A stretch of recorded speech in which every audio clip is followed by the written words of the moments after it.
All right, folks, well, good evening, and welcome to this presentation of the Keystone College Concerts and Lectures Committee series. And my name is Doug O'Neill. I teach physics and astronomy here at Keystone, and I'm a member of the Concerts and Lectures Committee. And tonight we're very pleased to have Dr. Michael Castelaz from North Carolina joining us. And Dr. Castelaz got his PhD from the University of Wyoming. He spent some time in academia at East Tennessee State University, and then he moved on to his dream job as science director of the Pisgah Astronomical Research Institute in Western North Carolina. And tonight he's going to tell us about citizen science to explore the universe. Thank you, Doug.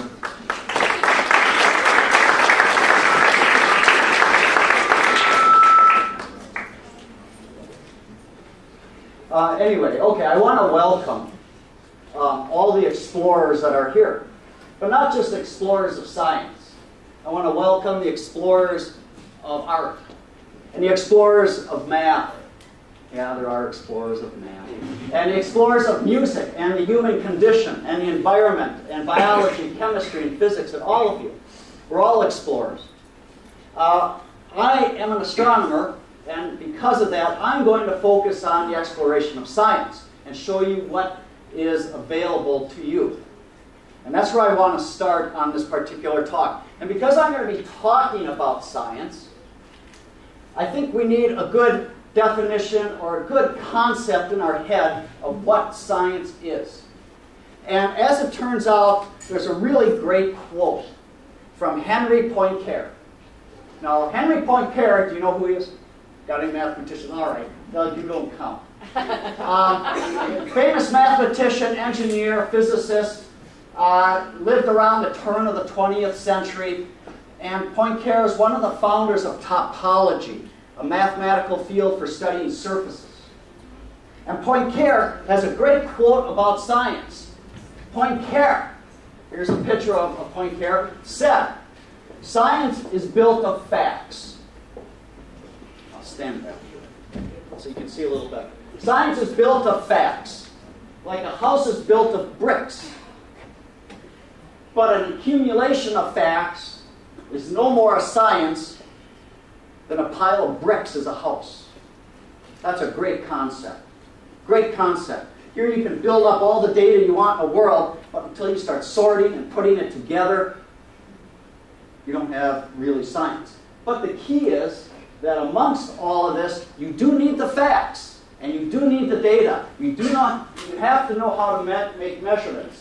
And scientists have gotten really good at making measurements over the years. The technology has just gone exponential. You know that with the technology you're holding in your hands right now as you're texting. And I'm not going to discourage the use of smartphones here because, well, I'm going to get to a point in the talk where you may actually want to log in and try something in real time while I'm talking. And you're going to text your friends and tell them, so it's all good. But science is built of facts, and we build up a lot of data. Scientists have really gotten very, very good at gathering data and putting data together. For example, I'll talk about astronomy first, and Doug will back me up on this. I'll talk about astronomy first. If you just talk about stars, just plain old everyday stars in our galaxy, and you add up the number of stars that astronomers know about,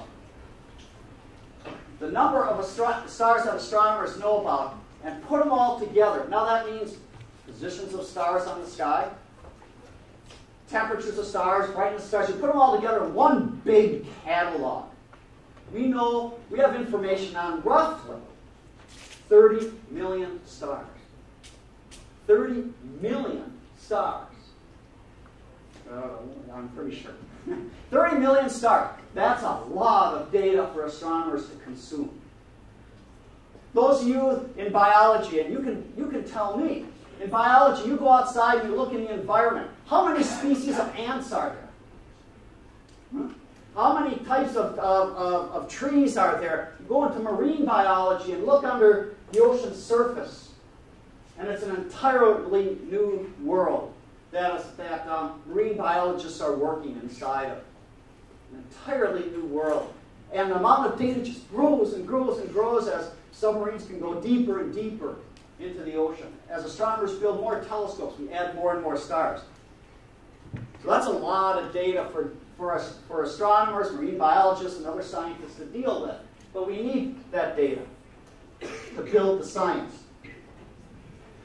Well, as we accumulate the data, it's not going to get any better. We have a long, long way to go. And for example, the 30 million stars I told you about, well, astronomers estimate that there's roughly 300 billion stars in our galaxy, plus or minus 100 billion. Who's counting? Well, think about this for a minute. We'll do a little arithmetic. 30 million stars that we know about, there's roughly 300 billion stars in our galaxy. Here's an image of our Milky Way galaxy near the center. You can see what a beautiful image it is. If you take 30 million that we know about, 300 billion stars that we can know about, multiplied by 100%, that means what we know about today is 0.01% of what's in our galaxy. Only 0.01%. Oh, have we got a long way to go. Even Kelvin and Hobbes are stumped.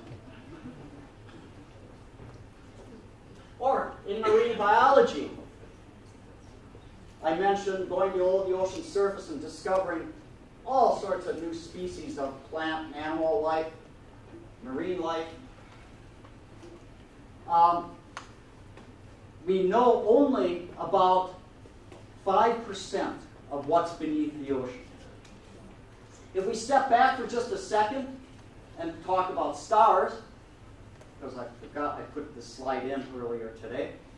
We talk about stars. We know about 30 million stars. There's 300 billion. And you think 30 million stars is a lot, and you think after knowing about 30 million stars, we know everything there is to know. That is until 1975, and you happen to be Larry Cronemaker, a student at Case Western University who was working for a professor, and the professor was saying, oh, look, these are all stars. On this particular image, they look like streaks, but you don't need to understand that. You can just understand that they're stars. There's 4 images of every star.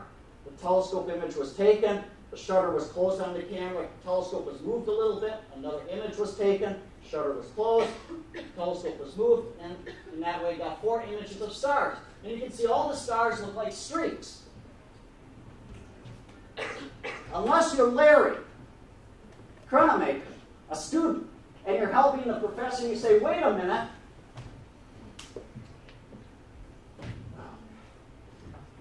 I need to get a laser. I think there's one here. If you can see the red dot, near this thing, the word that says TYC 471-1564-1. By the way, astronomers need an awful lot of help naming things. And that's an awful name for a star. But Larry was looking at all these streaks of stars, but he said, wait a minute, what's this? See that little line? Let's zoom in on that a little bit. Now remember this numbering system. I'm going to zoom in right here a little bit. So here's the TYC 471-1564-1. Here's that line. Where's the rest of the star? Here's someone piling on data and adding data to their professor's catalog and runs across something that's completely weird, serendipitous, unexpected. And it took a human being to discover this particular thing.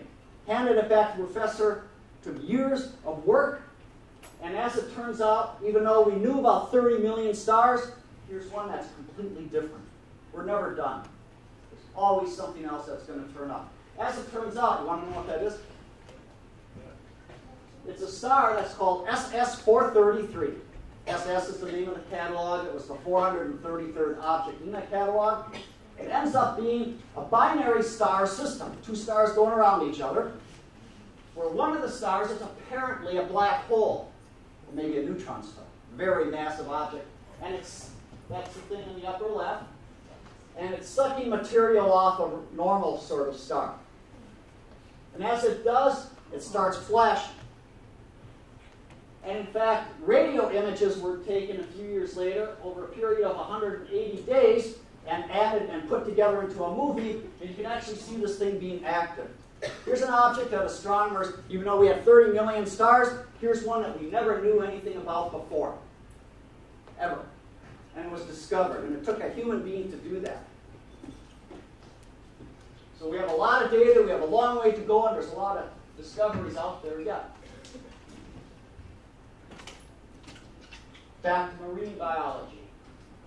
As I said, in marine biology, we only know about 5% of what's in the ocean. In fact, our maps of Mars, the surface of Mars, we have better maps of the surface of Mars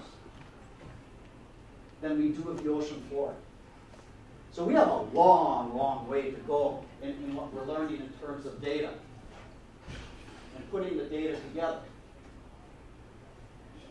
So as we build our scientific investigation and we learn more about science, we go through several steps. First, you go outside and you say, what is that? You notice something in the sky. What is it? You observe it. Then you're clever, because you're a human being. You're clever, and you build an instrument to measure that phenomenon, to mark it. If it's something moving across the sky every night, you mark it and say, well, that thing's moving across the sky. It's a wandering star, it's a planet, whatever.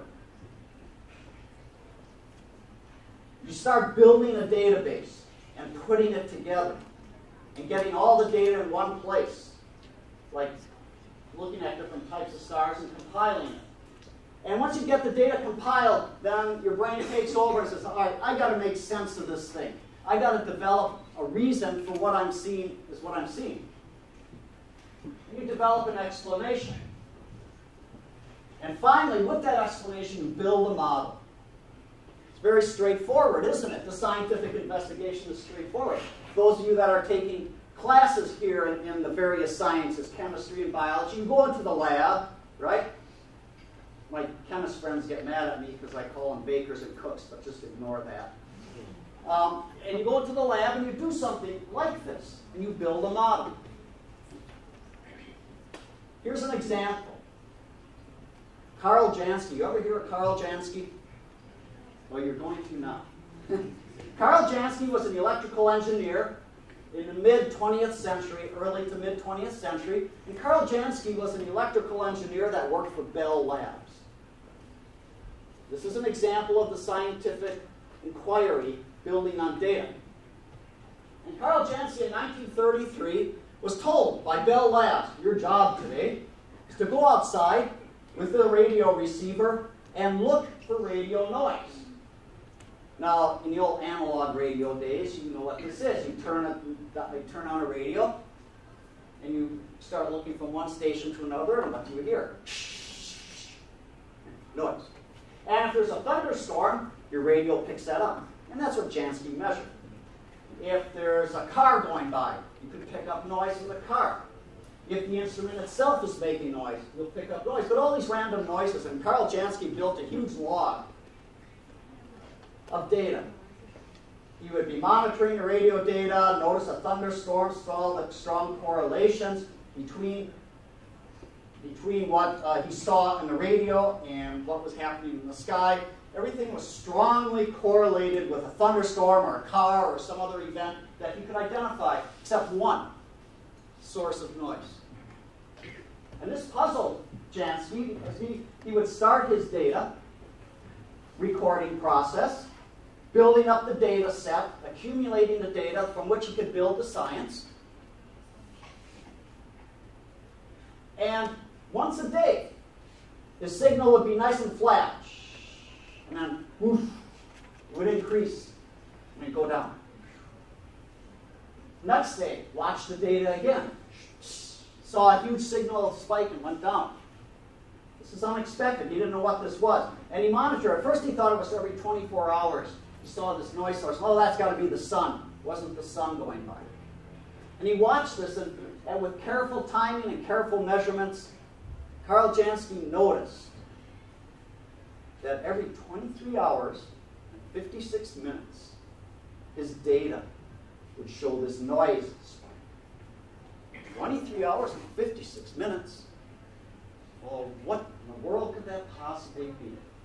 Well, as it turns out, if you were to build a day based on not the sun rising and setting and coming around, that happens every 24 hours, if instead you followed a star, like Rigel or Antares or something, and you followed that star, it would rise and come all the way around full circle in 23 hours and 56 minutes.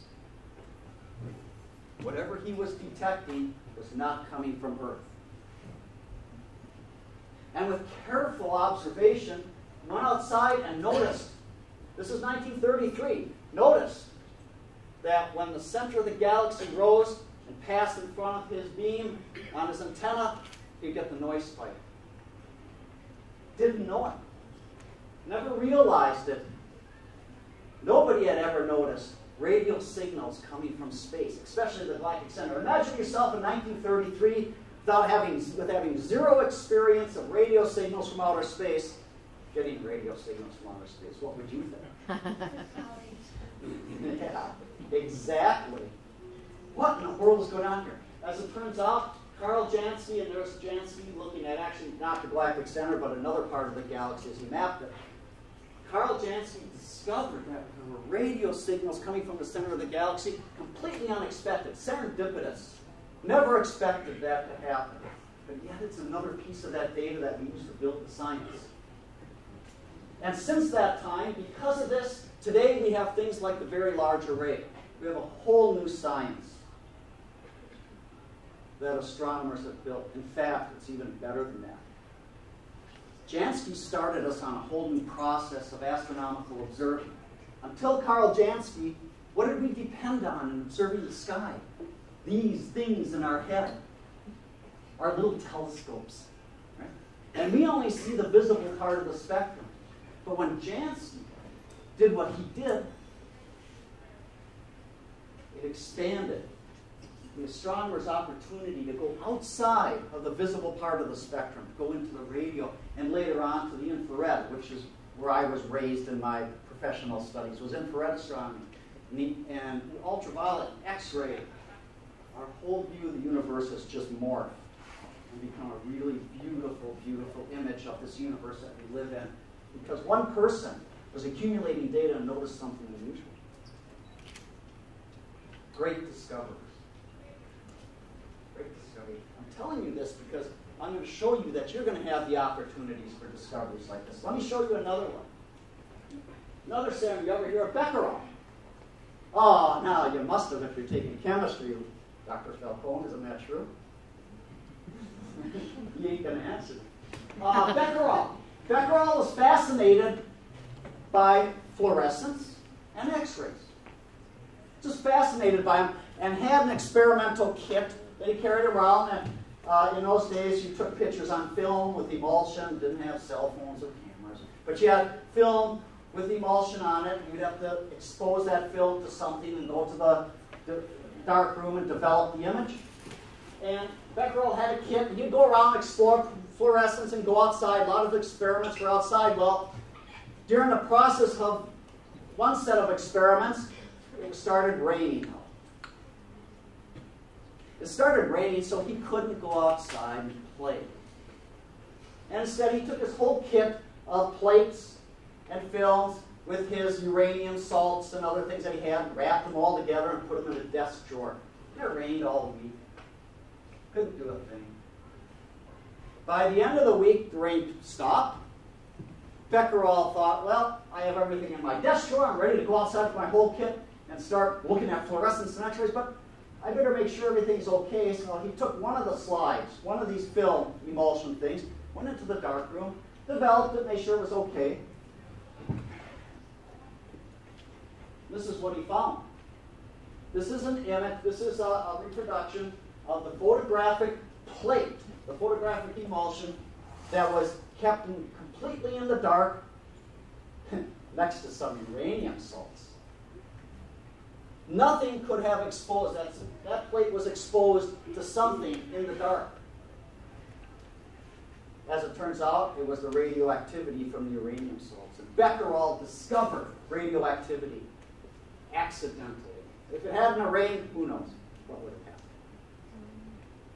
So discovered radioactivity by accident. Even though he's very careful in all the rest of his records and all the other data, all that's important in making the science grow, but you'll see a leap and a bound like this here.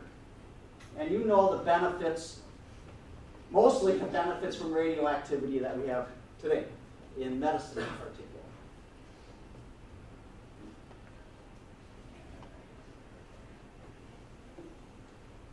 So, what do we have?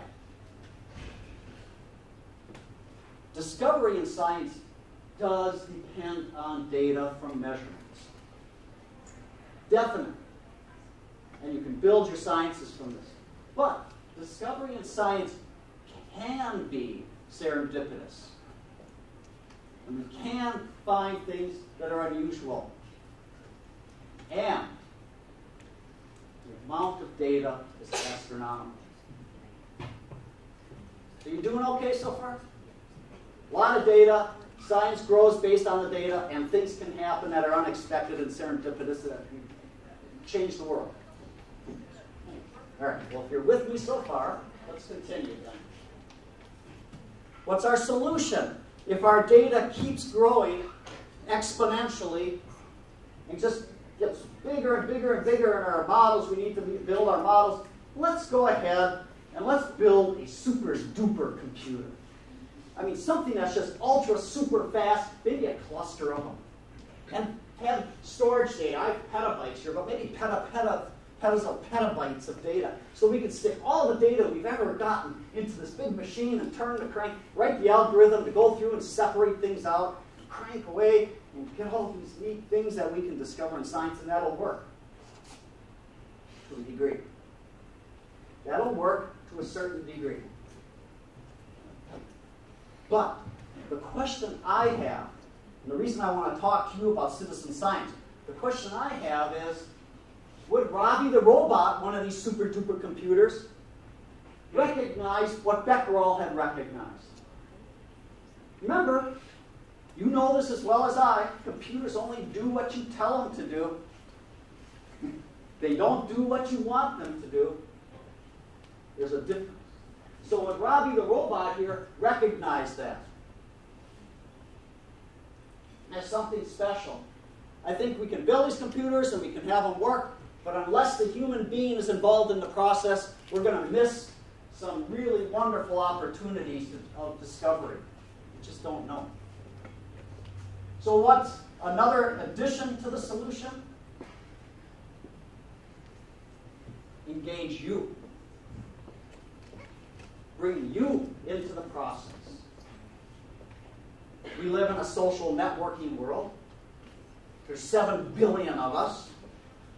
For heaven's sake, we can do this. We can bring 7 billion. Can you imagine 7 billion creative minds working on problems?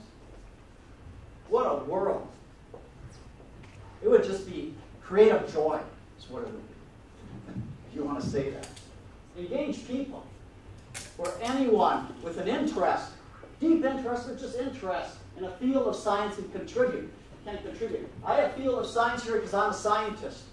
You can substitute art in there, math, music, right? But I have science in there because I'm a scientist, and that's where I exist and can talk about more comfortably.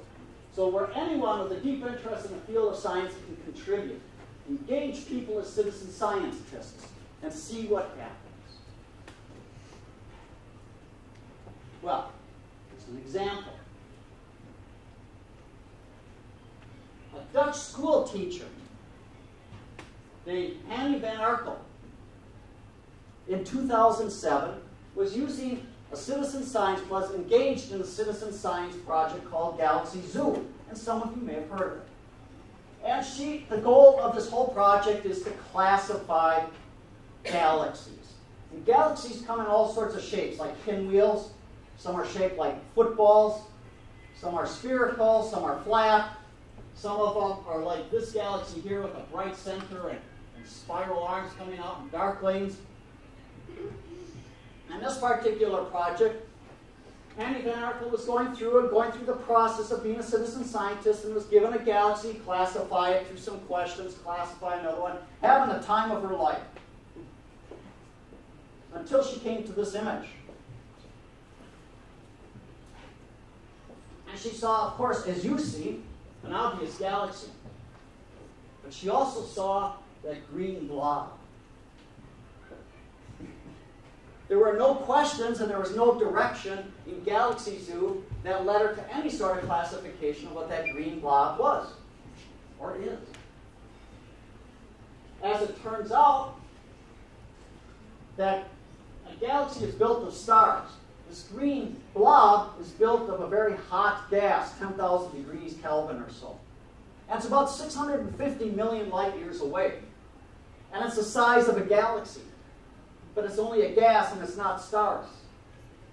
This discovery in 2007, she didn't know what to do. She sent this to the creators of Galaxy Zoo and said, I have this image. What is it? It blew the creators away, these astrophysicists that started the project, blew them away. We've never seen anything like that. Amongst all the billions of galaxies that have been looked at, never seen anything like that before. What is it? I wish I could answer that. But I can't. There's still debate going on. This was discovered in 2007. Still debate. The most recent suggestion I had heard about is that that's an old galaxy that's just blown itself apart and you're just seeing the echo of what remains of the galaxy for some reason. That's as good as we still don't know what that object is. A Dutch school teacher discovered it, running a citizen science project. Pretty cool.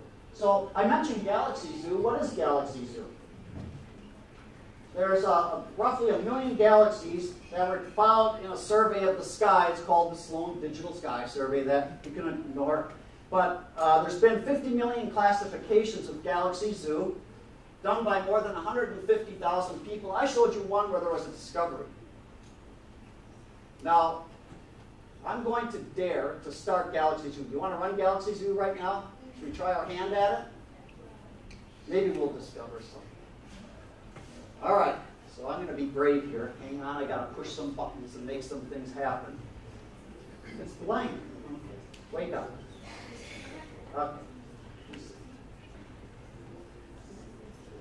Okay. Uh-oh. I'm going to need some help. Logging, you need to log yourself in. I hope it didn't get rid of all my stuff. I think it's just logged. We're going to start Galaxy Zoo. That's shown here. And by the way, these couple of citizen science projects that I'm going to show you, I actually have a handout that'll be on the back table that you can grab as you leave, and it'll list the ones that I've shown here plus some others. This is Galaxy Zoo. In the lower left part of the screen, it says begin classifying. So here we go. Actually, I need some help. Anybody want to help me? Oh, come on. Here, grab a chair. What's your name? Sebastian? Sebastian's going to use the mouse. Ignore that computer. Don't touch it. And Sebastian, I'm so glad you're doing this for me. Click on begin classifying. And I'll just, all right? Try it again. Good. All right, good. So here's an image of galaxies, and you're led through steps. This is an image no one's ever looked at before. We're the first. Sebastian and I are the first, and you. And there's two things here, and you're asked a question over here. Does this look like a star? Get out of the way. A star, something with spikes. Does it look like a spiral something or something that's smooth? What's the consensus here? All right, click on smooth, Sebastian. All right, how round is it? Completely round, in between, cigar shape? What'd you say? Did you hear that? Click on it. All right, is there anything odd? Yes or no? What? There's two of them, so let's click on yes, there is something odd. Okay, so now what? Other or merger? Looks like merger. Let's pick merger. We'll really mess them up. Okay, merger. Oh. Is it not responding? Left click.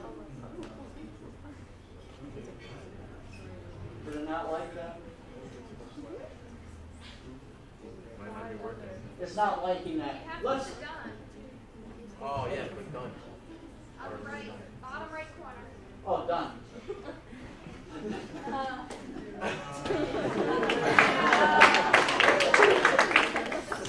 Let's not discuss this topic. No. Thank you.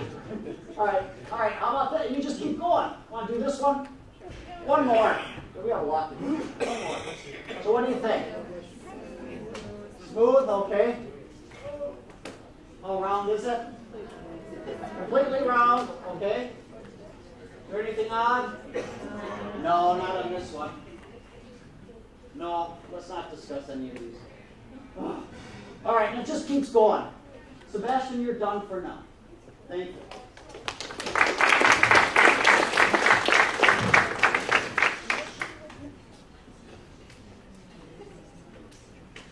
Lost me.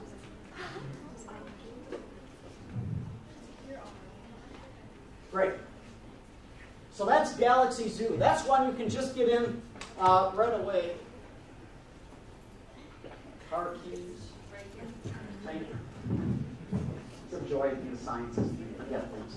All right, so Galaxy Zoo.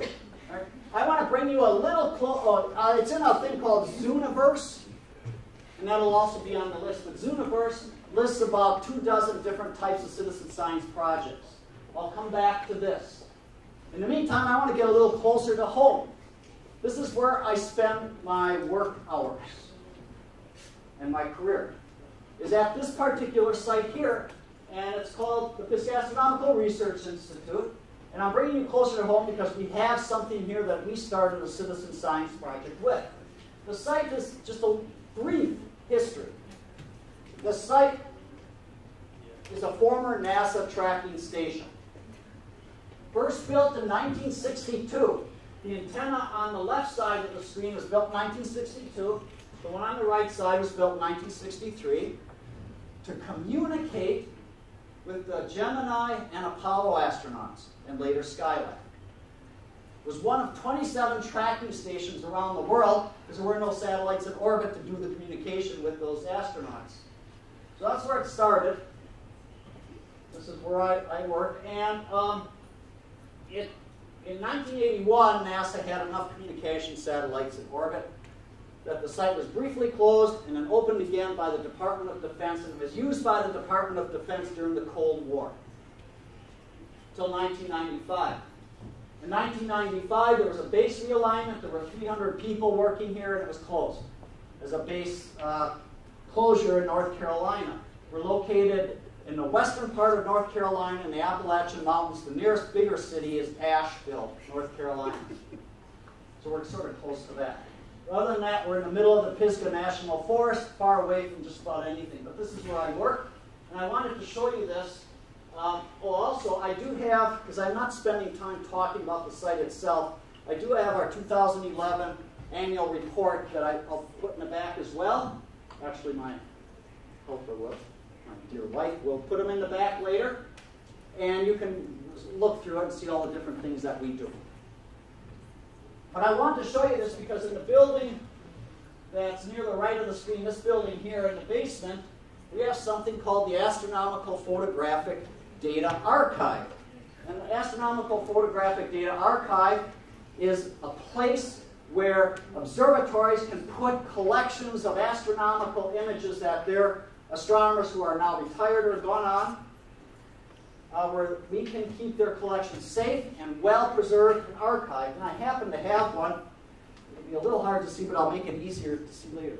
This is one of the photographic plates that we have there. Before digital data, stuff was done on glass with an emulsion. We have 40 collections in this. This is only one room that I'm showing you. I have 40 collections and over 200,000 of these things. And the one that I'm holding in my hand, this particular plate was taken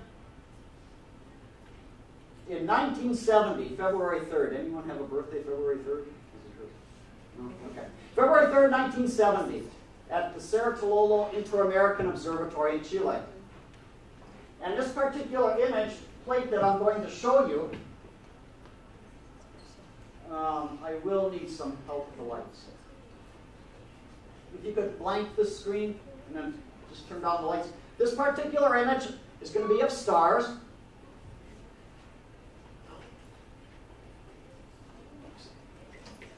It's going to be of stars, and it's going to look very strange.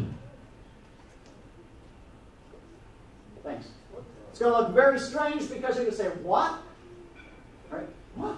Those are stars, but wait a minute, those don't look anything like stars. They look like somebody that really didn't know what they were doing when they were taking their data. They're all streaks.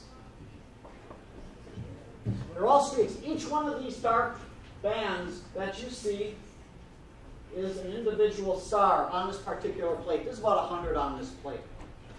And very faintly, you can see very faintly some handwriting that's on this. There's a number 3. It's hard to see the numbers.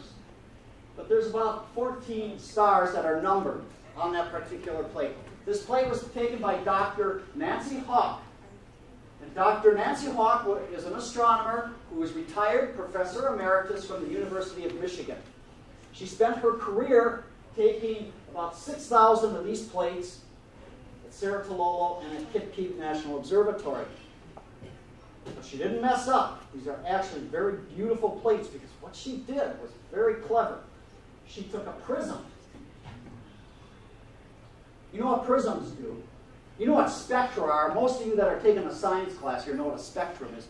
Took a prism. Prism breaks the light up into its colors. She took a prism and put it at the front end of a 36-inch telescope so that all the light, when it came through, rather than being points of light, each star was spread out into its spectrum. And so all these are spectral stars. She has 14 stars that are marked. As it turns out, astronomers have known for more than 100 years. I need to get my screen back. Hang on.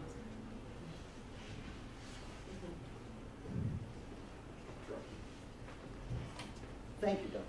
As it turns out, if you zoom in on this plate and look closely, you'll see that each one of these dark streaks has a pattern in it, much like DNA has a pattern. Here's a star, ED minus 17, 33, 21, A. And it's dark, dark, dark, dark, dark. Here's a couple of bands. Look at the star. The star next to it, look at it, its pattern. Are those two patterns the same? They're different, aren't they? And look at this one here. This pattern even looks different than this one. And that one might be the same. But astronomers have looked at these patterns of stars for a long time and realized that these patterns are important. And there's 7 major patterns, 7 main patterns of stars. There's O-type stars all the way down to the M-type stars. You'll see A's, for example, have this very regular pattern that happens to be lines due to hydrogen. And the M-type stars, mostly molecules. Our sun is a G-type star. If you were to take a spectrum of the sun, it would look like G-type star. And astronomers have learned that O stars are very hot, and you get cooler stars as you go all the way down. So if you look at a star spectrum and you see an O-type star, you can say, oh, that's 30,000 degrees. You're calibrated now. If you see a spectrum that looks like the sun, oh, that's almost 6,000 degrees. So you can classify stars. One of my middle school students during the summer actually came up with a way to remember this sequence. And it goes like this. Our best astronauts finally got Kelvin measurements. I thought that was pretty good. But so you have this whole sequence. Let me see. Doug, could you turn on the plate?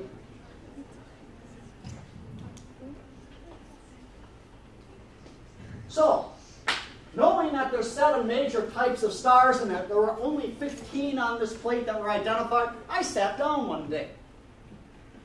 And I said, I'm going to identify all the other stars on this plate.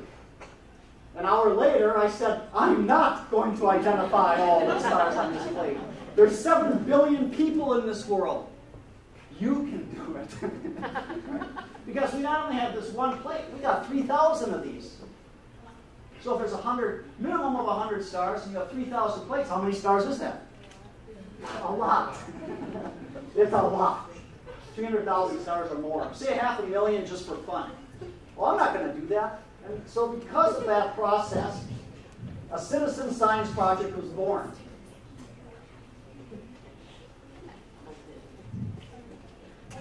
A citizen science project was born. And it was born with the help of a volunteer. We get a lot of volunteers up at Perry, which is the acronym for Pisgah Astronomical Research Institute. We get a lot of volunteers. And one volunteer came in, he was retired, came on the site, visited and toured around. His name was Warren. And Warren said, you know, I used to do websites and I know how to do Java programming. If you could ever help me, I mean, if I could ever help Perry in any way, let me know. And I locked the gates immediately and said, you aren't leaving. Said, you're going to help me build SCOPE, which is the Stellar Classification Online Public Exploration, a citizen science project that we're going to use to classify stars. So anybody in the world can do this.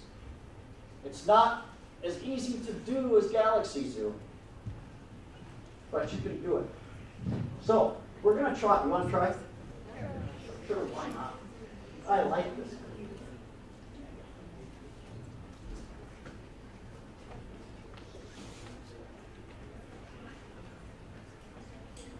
Okay, I need a helper.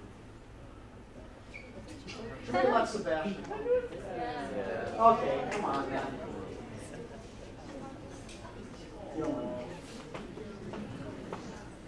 Okay, so you're going to help me with this quite a bit.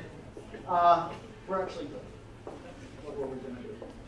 Oh no, this is good. You need it like this. You can see we're logged into my name, so you better get these right. You can see I already only have a B-. And I wrote the program.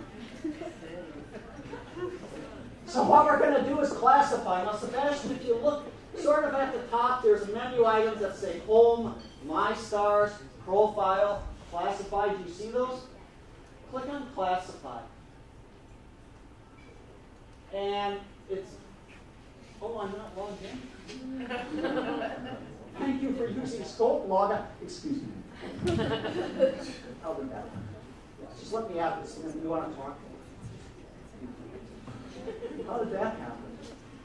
Oh, that is so weird. It must have logged me off because I wasn't paying any attention to it. Don't look at my password.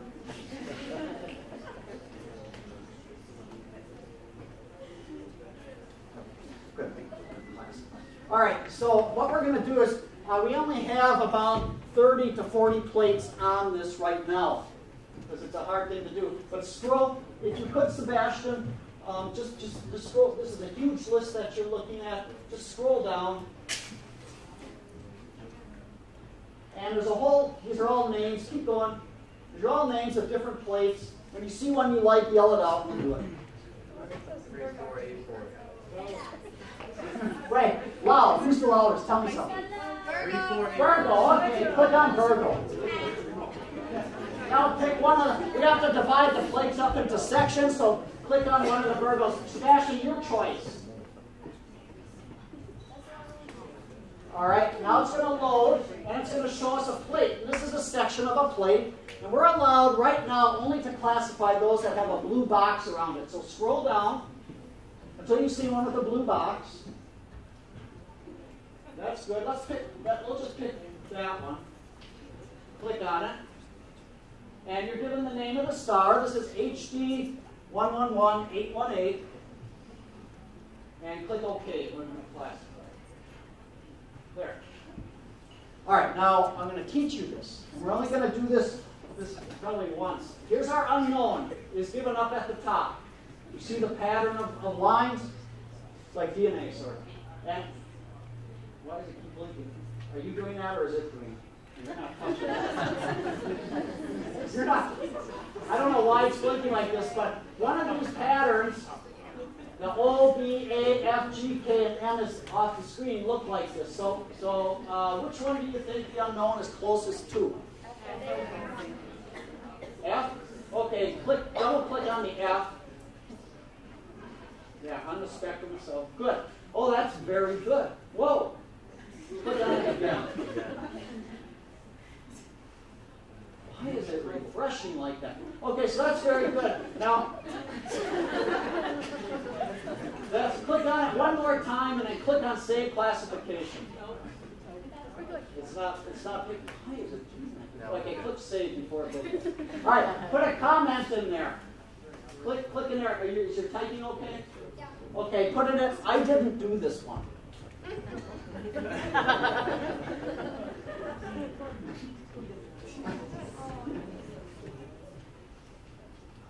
Oh, very good. End period. The great people at Keystone did. How do you like that? No, I'll remember who did that one, because that was actually very close to the type of star it was. You're not going to type? Well, that's fine. I'm recording. Click on record, and we're done with that. Sebastian, thanks. You're done again. And we're just going to read.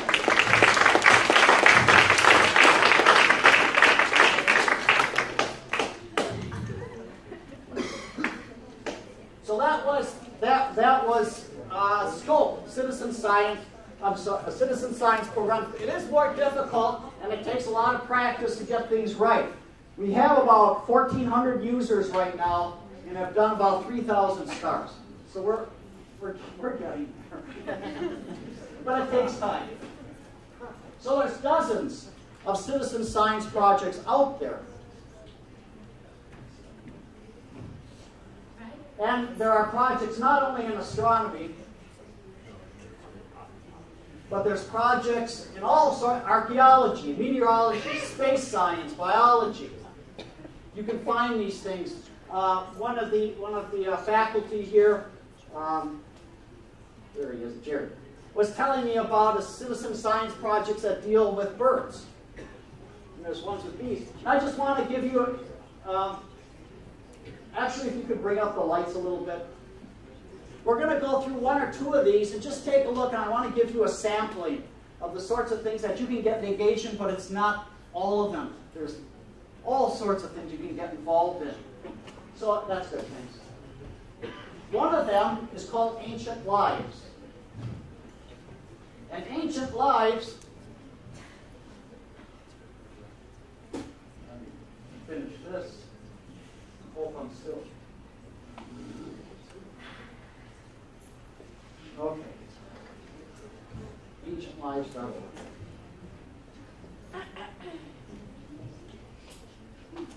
I know it's not on the screen yet.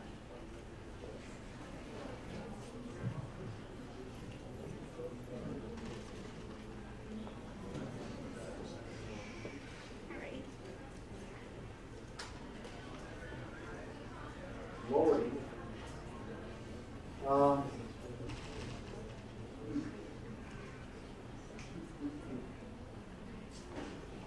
What has happened? All right, I'm going to go past Ancient Lives, and I'm going to actually go to another one. Ancient Lives is not loading. I'm going to go to one called Planet Hunter. Planet Hunter is data that's been taken by the Kepler Space Telescope. Have you heard of this? Kepler Space Telescope is the telescope that's looking at one particular region of the sky, measuring variations in the brightnesses of stars in the search for planets. And when you look at a particular star in the sky, and you see a graph like this, where the x-axis going from left to right is time, and the y-axis going up and down is brightness. This particular star really doesn't show much change in brightness at all in any type of manner. So a star will vary in brightness, however, if a planet passes in front of the star. The brightness of the star will change, and you can say, oh, I discovered a planet. So this one, okay. So I have another help. Your name? Gabriel's going to help. So have a seat. All right, Gabriel. So what we're going to do is we're just going to play this game. This is data that was taken with Kepler. And does that data look more or less flat or wiggly or just a question mark? Flat. Okay, just click on the middle one where it's just not doing anything.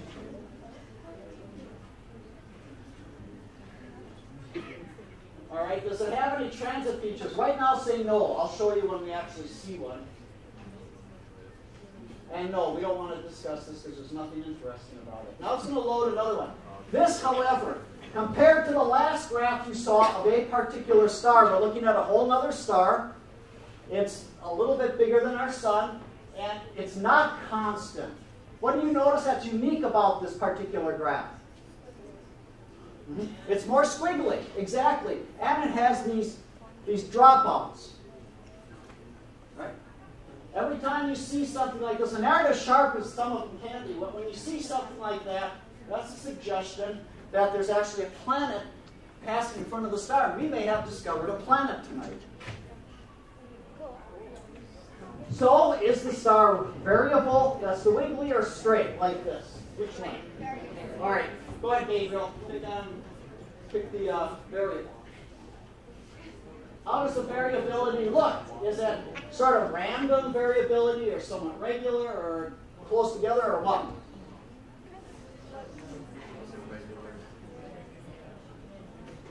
What do you think? You want to pick one? You want to pick the last one? Okay, that's fair enough. You're the scientist helping us accumulate the data so we can build the science. Irregular. And is it thinking? Yes, no. Click yes. Let's say it does. Now it gets a little tricky. Draw a box. Bring your mouse over and just draw it around each one of the transit figures. You have a cursor over here on the lower left. And draw a box. Let me do the cursor for you. So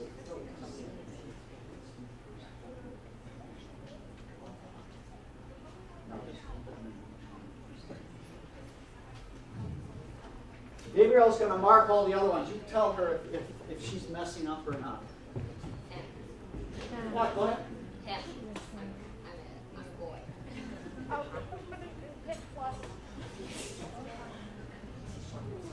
We'll see if he marks. All right, go ahead. Mark some of the other ones.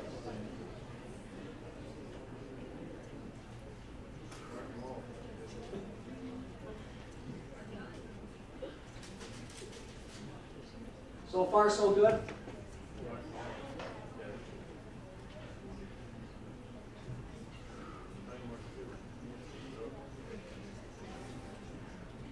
Do one more, and then we'll stop, simply because of time constraints here. Click on Finish. Would you like to discuss this? No. There. And it's going to ask for about another star. And that data that you just sent is going to go to the main database. And the scientists there are going to say, oh, someone marked this star. Let's take a close look at it. So it may be that we discovered a star. But thank you.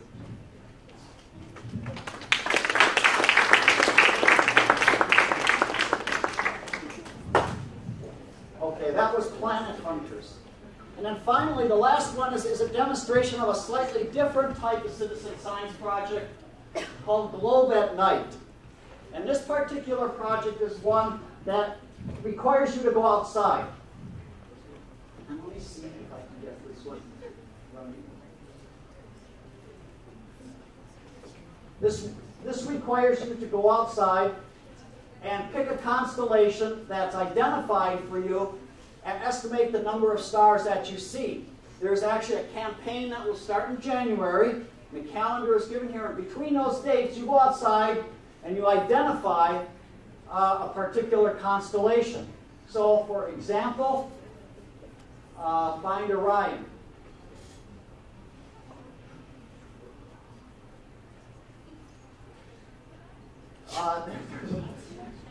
Those shows you the stars with Orion the Hunter. There's a huge story behind that, but I want the star chart. So let me go back.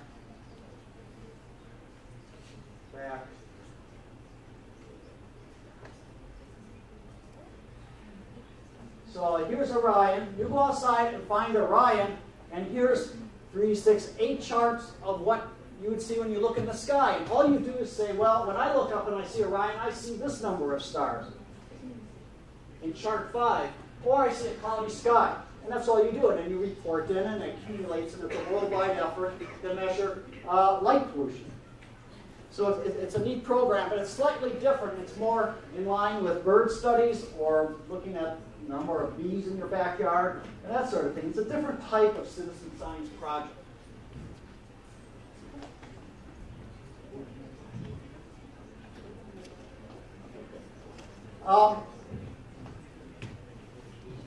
So citizen science. We have a ton of data. We're building our science. It's going to require more than machines and us telling machines what to do. It's going to require us a chance to think and build what we want to build. So when you look in the sky and you see a deep field image like this from the Hubble Space Telescope, who knows what's there that we've never seen before? So citizen scientists, we all have the opportunity to explore. We all have the opportunity to discover. And so, to conclude, I want to leave you with another quote. And this quote is from Carl Sagan. And Carl Sagan was a great scientist, wonderful astronomer. And Carl Sagan, this is what Carl Sagan said.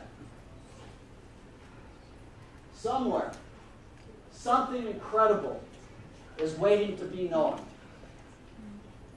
Thank you.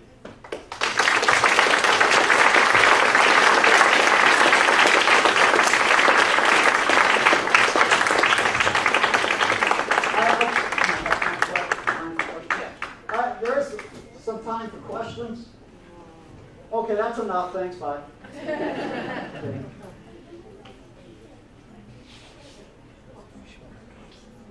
Yes. You know when you did that first citizen science thing, and it was a long strip of line, how do you know that you picked the right thing? Because I didn't think that was... Well, the question was, when we did one of the citizen science things that was the long line with the drops, how do we know we did the right thing? That's a very good question. The answer to that question is, you won't be the only person looking at that. So there will be, for example, in our SCOPE project, where you look at the spectrum of a star, there will be, after 10 people look at the same star, we do a statistical analysis. Most of the people will have said pretty much the same thing, but there will be an outlier. You say, well, either that person sees something we didn't know, a discovery, or it's just something went wrong. So that's how you do it. You do it statistically, and you build up the data statistically. But you get good at it after a while. You have No, it just seemed kind of like everybody else. And I was that's not what I was. Well, then you need to get involved, because you're going to find things for us. Yeah. Yes, sir. I was just wondering, did they ever find out, or are they coming close to finding out where the wow signal came from? Oh, the wow signal. There was a radio signal that was picked up. Do you know the year? Was it 77? Something like that. 1977, a signal was picked up that was by radio telescopes that's still unexplained. As far as I know, we don't know where it came from, or how it was produced, but it was so regular that it was called the wow signal because wow was a hint of maybe some intelligent life trying to communicate with us. So the answer is don't know. It's only been seen once. We've got to see it again. That sort of correlates with the discovery of pulsars. You ever hear of this story? Pulsars in 1968, an astronomer is looking, using a radio telescope, looking at the objects in space, and picks up a signal that's a clock signal that's more precise than any clock that existed on Earth. Tick, tick, tick, tick, tick, tick, tick, tick. Extremely precise coming from space. Then she took the telescope and pointed it in another direction. Tick, tick, tick, tick, tick, found another one, but a different frequency. Some of the frequency, there's one out there that has a frequency that's equal to the musical note C. What is that, 440 hertz or something? Who knows that? 440 hertz. So exactly, dead on. What would you think in 1968 if you pick up signals like that from space? Once again, we have aliens. But it wasn't. It turned out to be pulsars. Stars that are at the end of their lifetimes that have collapsed rotating very fast and putting out a radio signal like a lighthouse beam. So it was something physical and real that we could build a physical model about. So you never know. You just don't know. Sign calling for help. Yeah, sign calling for help. I'm done. We need to call for help. Yeah. Any other? No, I was just gonna ask, say if we did do that consistently, put in our information what we thought, do we get any feedback? The question is, if you put your data in, do you get feedback? And that's really highly dependent on which project you're doing. With Scope, I don't have the staff to really feedback everybody, but all of our comments can be sent to us and we can comment directly back to the user. There are others where you are kept, you have your login and you're told how you're doing, and there's a lot of interaction going on with blogs and things. So it's highly dependent on the project that you're involved in. So you will get feedback and you won't be silent.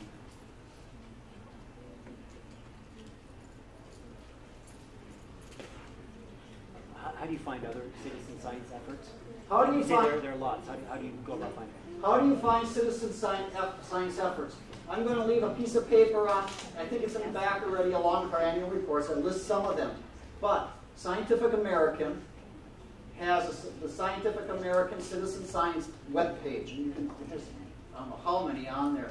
And you can, of course, just do a web search for others as you're interested. Look in your area of interest, in your area of study, and see what you can find. So there are resources out there. There's citizen science clubs and groups and things as well. So that's how you can find it. But the sheet I'm giving you will get you started.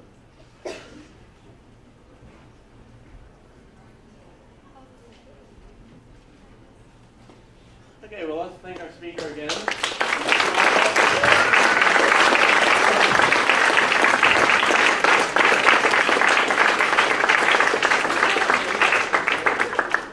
How about our helpers? Come up here and give us a